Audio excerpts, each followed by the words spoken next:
नमस्कार दोस्तों, हमारे YouTube चैनल पर आपका स्वागत है। जैसा कि आपको पता है कि हम पहले भी वीडियो बना चुके हैं और हमारा टॉपिक चल रहा था संस्मरण। संस्मरण भाग 1 हमने कर लिया है। आज हम करने वाले हैं संस्मरण भाग नंबर 2।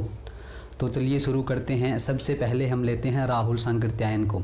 राहुल सांकृत्यायन ने जो संस्मरण लिखा है वो लिखा है बचपन की स्मृतियाँ 1955 ईस्वी, जिनका मैं कृतज्ञ था 1957 ईस्वी।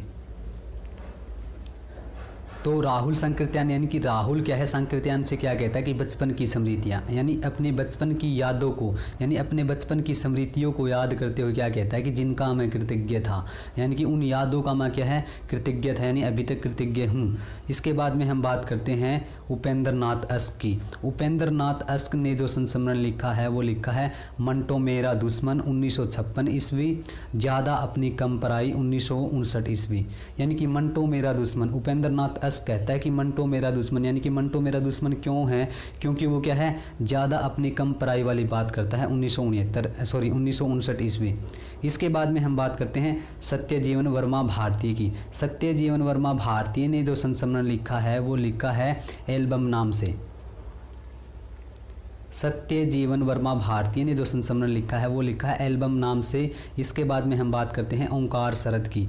ओंकार शरद ने जो संस्मरण लिखा है वो लिखा है लंका महाराजिन, यानी कि लंका महाराजिन नाम से लिखा है तो ओंकार शरद। तो इसकी हम एक छोटी स्ट्रिक तैयार करते हैं कि ओंकार शरद यानी कि वह शरद, यानी कि वह सीमा जहाँ पर क्या है श्री राम, यानी श्री राम भगवान ने क्या है जिस सीमा पर क्या है ओम का उच्चारण किया था, यानी शिव भगवान की क्या है पूजा की थी, तो उस जगह को क्या कहते हैं लंका महाराजिन। उस जगह को क्या है लंका महाराजिन कहते हैं। यानी कि भगवान राम क्या है रावण से क्या है रावण से युद्ध करने के लिए जो उन्होंने जो पुल बनाया था उसको क्या है लंका महाराजिन, उस शरद को क्या कहते हैं लंका महाराजिन नाम से जाना जाता है। इसके बाद में हम बात करते हैं सेठ गोविंद दास। सेठ गोविंद दास ने जो संस्मरण लिखा है वो लिखा है स्मृतिकण नाम से। यानी जो सेठ लोग होते हैं उनके क्या है स्मृतिकण, उनमें क्या है बुद्धि बहुत ज़्यादा होती है, तो 1959 ईस्वी। इसके बाद में हम बात करते हैं इंद्र विद्या वाचस्पति की। इंद्र विद्या वाचस्पति ने जो संस्मरण लिखा है वो लिखा है मैं इनका ऋणी हूँ 1959 ईस्वी। मैं इनका ऋणी हूँ 1959 ईस्वी। यानी कि इंद्र क्या है विद्या वाचस्पति। इंद्र क्या कहता है कि विद्या, यानी कि जिसने मुझे क्या है विद्या दी है, यानी वाचस्पति ने जो मुझे विद्या दी है, यानी कि मैं उनका क्या है ऋणी हूँ, यानी आभारी हूँ 1959 ईस्वी। इसके बाद में हम बात करते हैं विनोद शरद व्यास की। विनोद शरद व्यास ने जो संस्मरण लिखा है वो लिखा है प्रसाद और उनके समकालीन, यानी प्रसाद और उनके समकालीन 1960 ईस्वी। यानी कि विनोद शरद और व्यास, यानी विनोद शरद और व्यास ये तीनों जो लेखक थे ये क्या है प्रसाद के क्या है समकालीन थे। इसके बाद में हम बात करते हैं विष्णु प्रभाकर की। विष्णु प्रभाकर ने जो संस्मरण लिखे हैं वो लिखे हैं जाने अनजाने। यानी विष्णु प्रभाकर ने जो संस्मरण लिखे हैं वो क्या है जाने अनजाने में लिखे हैं। यानी कि इसकी हम एक छोटी स्ट्रिक तैयार कर लेते हैं कि विष्णु प्रभाकर ने जो संस्मरण लिखे हैं वो जाने अनजाने में लिखे हैं, जाने अनजाने में लिखी हैं। और क्या है यादों की तीर्थ यात्रा, यानी कि जाने अनजाने में क्या है यादों की तीर्थ यात्रा, यानी अपनी तीर्थ यात्रा जो इसने जो यात्रा की थी उसकी यादों में खो चुका है। कौन खो चुका है विष्णु प्रभाकर खो चुका है मेरे अग्रज मेरे मीत। और वो क्या है मेरे अग्रज मेरे मीत, और उन दोस्तों को याद करता है जो उसको क्या है उस यात्रा साहित्य यानी उस तीर्थ यात्रा के अंदर मिले थे समांतर रेखाएं, उनको वो क्या है समान समझता है, यानी समांतर रेखा की तरह क्या है उनको क्या है समान समझता है, सभी दोस्तों को समान समझता है। और क्या है हम इनके ऋणी हैं। और वो कहता है कि विष्णु प्रभाकर कहता है कि हम इनके ऋणी हैं, यानी कि इनके आभारी हैं। किनके आभारी है जो तीर्थ यात्रा के अंदर हमें जो लोग मिले थे उनके हम क्या है आभारी हैं। एक दिशाहीन सफ़र, यानी कि विष्णु प्रभाकर कहता है कि मैं एक क्या है दिशाहीन सफ़र कर रहा था, कोई दिशा का नहीं पता था कि कहाँ जाना है मुझे। साहित्य के स्वपन, जो व्यक्ति जो मेरे जीवन में आए थे जो मुझे यात्रा के दौरान मिले थे वो क्या है साहित्य के स्वपन पुरुष, यानी कि जो साहित्य के अंदर जो स्वपन पुरुष मिलता है उसके तरह थे वो व्यक्ति। और राह चलते चलते यानी रास्ते में क्या है राह चलते चलते क्या है हमारे पथ प्रदर्शक बने, हमें क्या है रास्ता दिखाया, हम सफ़र मिलते हैं। और क्या है इसी तरह क्या है हम चलते चलते क्या है हमें हम सफ़र मिलते गए। और हम क्या है सृजन और सेतु आकाश एक है, हमने क्या है, आकाश एक है। अपनी सृजन शक्ति से क्या है, हमने सेतु देखा और हमने देखा कि आकाश क्या है, एक है और यादों की छाँव में, और हम क्या है, यादों की छाँव में ही क्या है, वहाँ पर क्या है, विश्राम करने लग गए।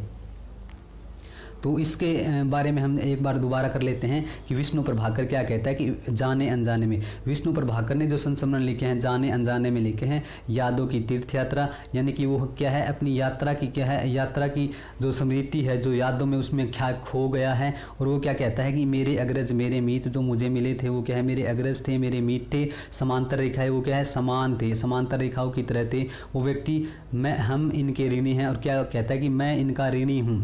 एक दिशाहीन सफ़र, यानी कि विष्णु प्रभाकर कहता है कि मैं एक दिशाहीन सफ़र में जा रहा था, साहित्य के स्वप्न पुरुष वो क्या है, मेरे जो साहित्य के स्वप्न पुरुष की तरह मेरे जीवन में आए, मेरे रास्ते के अंदर आए, मेरी यात्रा के अंदर आए, राह चलते चलते, और रास्ते में क्या है, चलते चलते क्या है, हमारे पथ प्रदर्शक बने, और क्या है, हम सफ़र मिलते रहे। इसी तरह क्या है, यात्रा के अंदर हमें हम सफ़र मिलते रहे, सृजन के सेतु, और हमने क्या है, सृजन के सेतु, सृजन के माध्यम से क्या है, सेतु यानी कि पुल के बारे में समझा, आकाश एक है और हमें पता लगा कि आकाश एक है। और ऐसे ही क्या है, हम सृजन करते करते क्या है, यादों की छाँव में वहाँ पर क्या है, विश्राम करने लग गए। इसके बाद में हम बात करते हैं हरिवंश राय बच्चन की। हरिवंश राय बच्चन ने जो संस्मरण लिखा है वो लिखा है नए पुराने झरोखे नाम से लिखा है 1962 ईस्वी। हरिवंश राय बच्चन क्या है, क्या कहता है कि नए पुराने झरोखे क्या है 1962 ईस्वी के अंदर होते थे, मगर अब क्या है वो नहीं हैं, अब क्या है वो नए बन चुके हैं। इसके बाद में हम बात करते हैं शिव पूजन सहाय की। शिव पूजन सहाय ने जो संस्मरण लिखा है वो उस संस्मरण में क्या कहते हैं कि शिव पूजन सहाय यानी कि शिव की जो पूजा करते थे वो क्या थे, वे दिन वे लोग, यानी वह दिन और वह लोग क्या है अलग ही थे। वो जब शिव की जो लोग पूजा करते थे वो क्या है 1946 की बात है।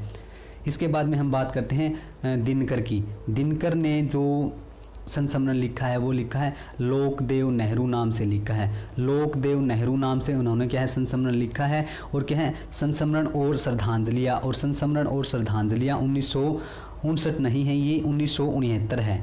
ये क्या है 1965 है, ये 1969 है।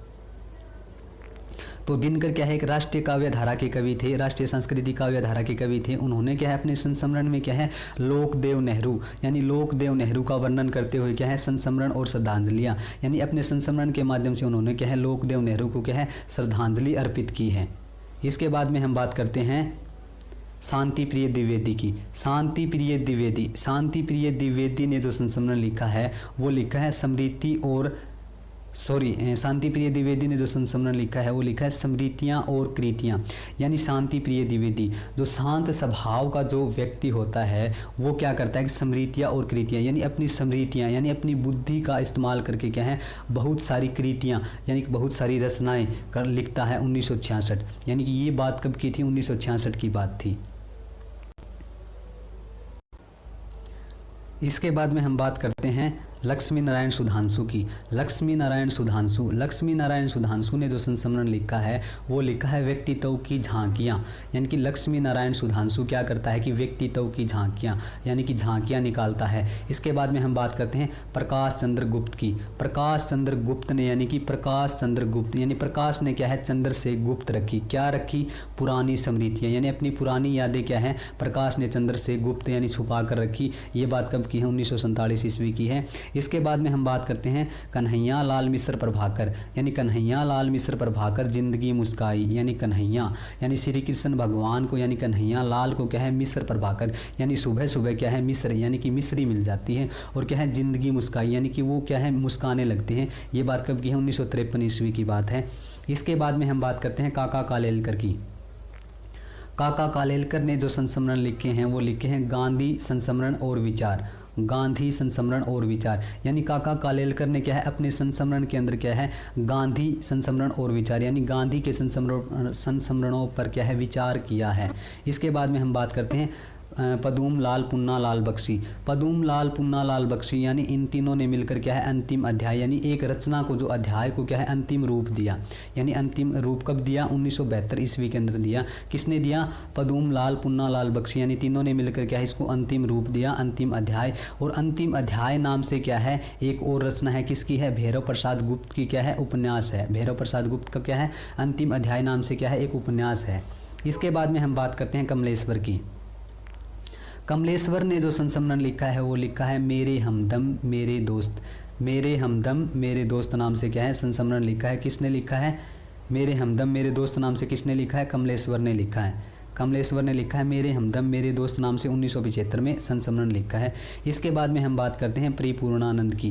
परिपूर्णानंद यानी कि बीती यादें 1976 ईस्वी। परिपूर्णानंद यानी परिपूर्ण यानी पूर्ण नहीं होती। क्या पूर्ण नहीं हो सकती? बीती यादें, यानी जो पुरानी यादें जो बीत चुकी है वो क्या है अब पूरी नहीं हो सकती। यानी कि ये क्या है 1976, ये बात तो 1976 की थी, अब दौर क्या है 2020 का है, तो ये क्या है पुरानी जो यादें हैं वो क्या है पूर्ण नहीं हो सकती। परिपूर्णानंद।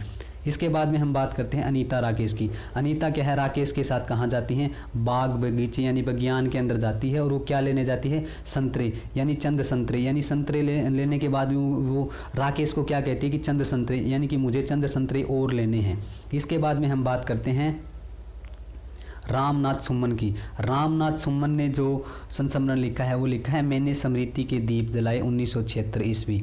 मैंने स्मृति के दीप जलाए, यानी रामनाथ सुमन, यानी कि राम भगवान के बारे में जो पुरानी बातें याद कौन करती हैं? सुमन याद करती है। क्या कहती है कि मैंने स्मृति के दीप जलाए, यानी भगवान श्री राम क्या अयोध्या लौटे थे तो अयोध्या वासियों ने उनके लिए क्या है दीप जलाए थे। तो इसी प्रकार उसी बात को याद करते हुए सुमन क्या कहती है कि मैंने स्मृति के दीप जलाए।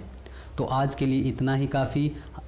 अगर वीडियो अच्छी लगे तो वीडियो को लाइक करें, चैनल को सब्सक्राइब करें और हमारी वीडियो पर लाइक कमेंट और शेयर करें। धन्यवाद।